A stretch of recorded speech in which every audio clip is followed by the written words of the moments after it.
Guys, FIFA gameplay is about to get a lot worse. And by about to get a lot worse, I mean it's getting worse right now. And it's only going to continue to get worse as time goes on, unfortunately. But the rest of Team of the Season, and also just the rest of this FIFA in general. And if you've played FUT Champs a lot recently, just a lot of FIFA in general recently, you're probably going to know where I'm going with this and have had similar experiences to what I'll be talking about in this video. But if you do not know where I'm going with this, let me take you back to a time that was a long time ago. Some of you probably won't remember it, and that is FIFA 22. FIFA 22 was probably the worst auto dropback simulator I've ever seen in my life. You could be on 100 depth, have the two fullbacks on join the attack, and your back four would still be playing right in front of the goalkeeper. Your two center backs would virtually be your second and third goalkeeper, blocking every shot that went to the near or far post. It really was one of the worst FIFA experiences that I can remember. PS4 FIFA 22 was actually decent. I actually liked it a little bit. It had its flaws, don't get me wrong, it definitely did, but the PS4 version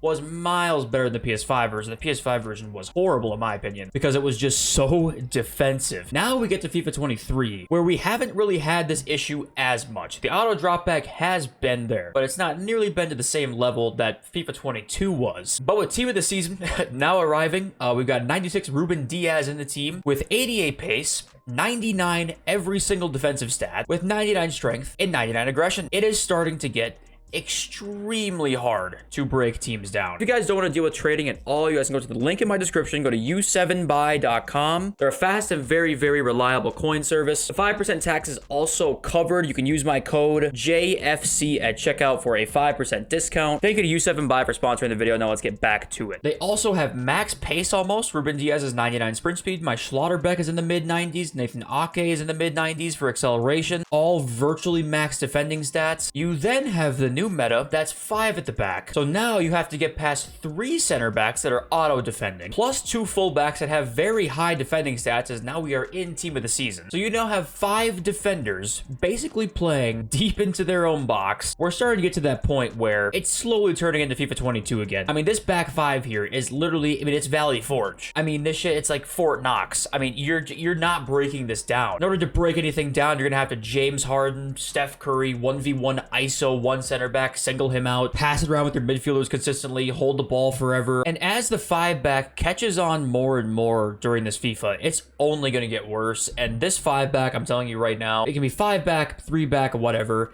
These instructions are so insanely broken on the right and left mids, and it's very bad. I just had somebody in the comments tell me that the fullbacks in the 3-5-2, like the left mid, right mid, or the left mid, right mid, the 5-4-1, or all these fullback winger type roles, you know, isn't necessarily broken because in real life, fullbacks are so important. They're used a lot, and they're in the attack, and they also defend. You know, it's like real life, right? No, this is not like real life. I have Alphonso Davies and Munier here, who are literally a back 5. I mean, they basically sit where Diaz and Ake are. They're not up a little bit. They're sitting in a direct line as a back 5. You then have Pele and Eusebio come back on defense. Add on the Goretzka stay back while attacking here. How are you supposed to break this down? I mean, it's only going to get worse. Once more YouTubers make tactics on the 5-4-1 or the 3-5-2, the 3-4-2-1, whatever, this FIFA is going to turn from one of the better FIFAs for gameplay to one of the most annoying FIFAs to play in terms of gameplay. Really just like that. And it's happening like every weekend that goes on now. I'm noticing that the skill gap is getting smaller and smaller. And the reason I'm saying that is not because I'm getting worse results in Weekend League. So I'm not using it as an excuse. What I'm saying is for all this FIFA, 16 wins has been like super easy, right? I can get it no matter what. I push for rank 2. If I can get rank 2, great. Rank 1, cool, whatever. Usually I'm not going to get rank 1. I'll get rank 2 on my good weekends. I'm always like 1 win away, and rank 3 I can get pretty much every weekend. Right now I have a better team than I've ever had. My tactics are broken, and I feel like I'm playing really good FIFA. Honestly, I just feel like there's certain players I play that I just can't score against. I can't score against them. And then even when I do score against them, it's just the most boring gameplay of your life. I mean, it's just like 1-1, 0-0 till the end of the game. It's just not that fun. And it's starting to really disappoint me because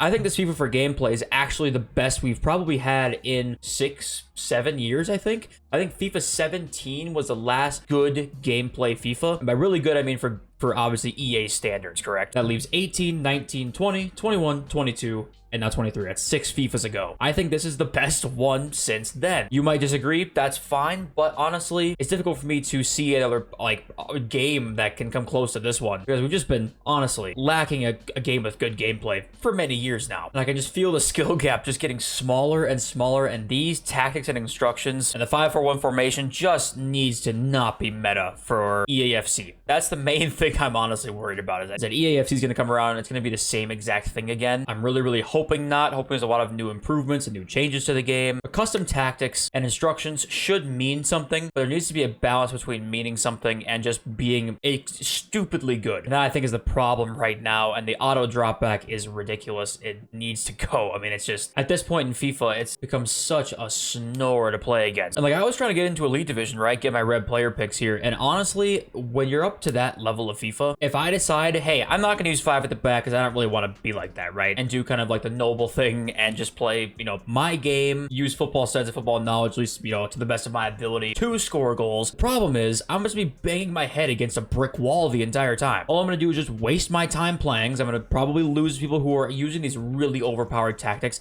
If I'm playing somebody who's the same skill level as me, and they have these tactics in this formation, and I don't, I have a significant disadvantage. If I value my time, yeah, you kind of need to use the best tactics in the game. Now, of course, there's the argument for fun versus winning and that whole thing too. And now that I'm in Elite Division, I don't need to use the 5 at the back anymore because I don't care anymore. But when all chips are down and I'm trying to get a win, you're damn right I'm going to use this formation. Because if I don't use this formation, like I said before, I might as well be banging my head with a baseball bat. I mean, it's just the same exact thing. That's why it's hard to blame people for like using these tactics and stuff like that. Like, people need to take the blame off of the community sometimes and put the blame kind of where it really falls on, and that is EA. And I'm not the kind of person that wants to blame EA for every problem, right? But it's like, can you really blame somebody who's playing FUT champs and they have a hard time getting wins? They switch to this formation, it gets them 3 or 4 more wins a week in league, even though they get called a rat. I mean, does that really matter? Because you were noble, used your 4-3-2-1 or whatever, and lost to them 1-3 because they have a stupidly broken formation. It's like, congratulations, you took the high and mighty road and you lost, and you just probably wasted your time. That's not your fault. It's not their fault. It's